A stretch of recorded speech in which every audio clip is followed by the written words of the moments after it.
Good morning students. जैसा कि आज आपको पता है मैंने वर्कशीट आपको सेंड कर दी है जैव प्रक्रम, और आज का टॉपिक है श्वसन। आज का कौन सा टॉपिक है बेटा? श्वसन। तो बेटा आप श्वसन से अभी तक क्या समझ के आए हो? सांस लेना और कार्बन डाइऑक्साइड छोड़ना, ये आप अभी तक समझा आपने। अब आप क्लास 10th में पढ़ोगे इसके प्रकार और सांस लेने में क्या होता है और कोशिका श्वसन के अंदर क्या होता है। तो ऐसी प्रक्रिया जिसके द्वारा सजीव ऊर्जा उत्पन्न करते हैं उसे क्या बोलते हैं? श्वसन। और इसमें शामिल है दो चीज़ें, सांस लेना और कोशिका का श्वसन। सांस लेने में हम क्या करते हैं? वायुमंडल से हम ऑक्सीजन को अपने अंदर लेते हैं, ठीक है, और कार्बन डाइऑक्साइड हम उत्सर्जित करते हैं। कोशिका श्वसन में क्या होता है कि जो आप भोजन ग्रहण करते हो तो वो ग्लूकोज के रूप में ही माना जाता है। तो ग्लूकोज का विखंडन होता है। ग्लूकोज का किस में विखंडन होता है? छोटे छोटे पदार्थों में। तो फिर हमें कोशिका ऊर्जा प्रदान करते हैं, प्रत्येक कोशिका ऊर्जा प्रदान करती है।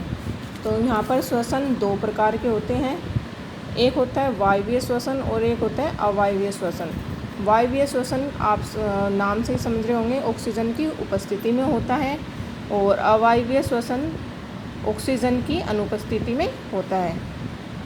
वायवीय श्वसन माइटोकॉन्ड्रिया में होता है बच्चों, किस में होता है? माइटोकॉन्ड्रिया में। और अवायवीय श्वसन ये कोशिका द्रव्य और यीस्ट में होता है। किस में होता है? यीस्ट में होता है। यीस्ट के बारे में मैं आपको भी बताऊंगी, पहले आपको डिफरेंस समझा देती हूँ।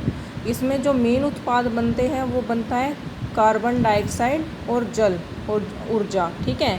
यहाँ पर सबसे ज़्यादा ऊर्जा प्रदान होती है हमें वायवीय श्वसन में। और ग्लूकोज का पूर्ण अपचयन होता है, ग्लूकोज का पूरा अपचयन होता है जो कि हमें प्रदान करता है कार्बन डाइऑक्साइड, जल और ऊर्जा। जबकि ग्लूकोज का अवायवीय में अधूरा अपूर्ण अपचयन होता है जिसमें इथेनॉल क्या बनता है? इथेनॉल, लैक्टिक अम्ल और कार्बन डाइऑक्साइड और ऊर्जा मुक्त होती है। यहाँ पर कम ऊर्जा उत्पन्न होती है। बच्चे अवायवीय श्वसन में आपको मैं एक डेली लाइफ से रिलेटेड एग्जांपल दे रही हूँ। ये जो बियर वगैरह बनती है तो इसमें अवायवीय श्वसन होता है। क्या होता है? अवायवीय श्वसन, क्योंकि उसे एक घड़े वगैरह में बंद करके मिट्टी के अंदर दाब देते हैं, जैसे ग्रेप्स वगैरह डाले, जौ, गेहूँ, उस टाइम के लिए। तो आप देखोगे कि वहाँ पर ऑक्सीजन तो होगी नहीं, हमने उसको ज़मीन के अंदर गाड़ा है।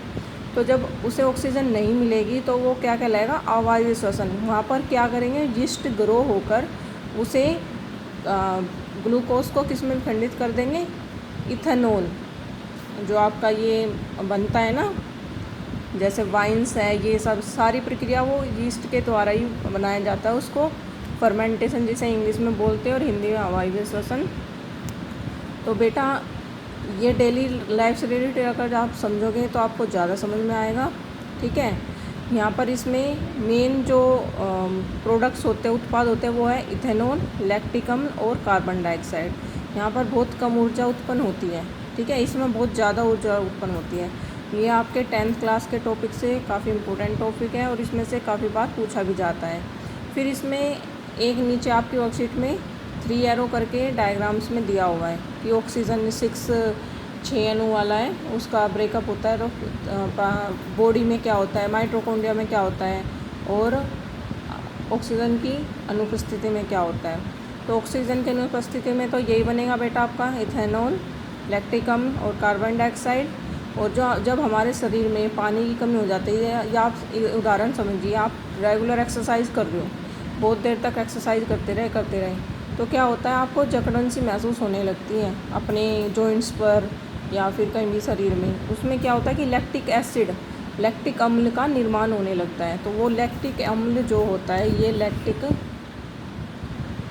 एसिड नाम का, इससे हमारी बॉडी को पेन होता है, ठीक है, क्योंकि यहाँ पर कार्बन डाइऑक्साइड भी इकट्ठी हो गई और लैक्टिक अम्ल हो गया। जब तक पूरी ऑक्सीजन नहीं जाएगी बॉडी में तब तक ये पेन होता रहेगा, और जब ऑक्सीजन पर्याप्त मात्रा में मिल जाएगी तो पेन से हमें थोड़ा रिलीफ मिलता है, ठीक है। तो आप डेली लाइफ से रिलेटेड करके ऐसे समझोगे तो आपको ज़्यादा समझ में आएगा। और जो रटने वाली प्रणाली से देखो तो कम समझ में आएगा। डेली लाइफ रिलेटेड एग्ज़ाम्पल्स से करोगे तो बेटा उससे ज़्यादा समझ में आता है। ठीक है, तो ये आज की आपकी वीडियो है। जिसको समझ में नहीं आया प्लीज़ मुझे बताएं एक बार, और आई होप सो कि आप सभी बच्चों को समझ में आ गया होगा। फिर भी किसी को दिक्कत है, कुछ समझ में नहीं आ रहा है, then please ask me, it's my request. Okay, thank you.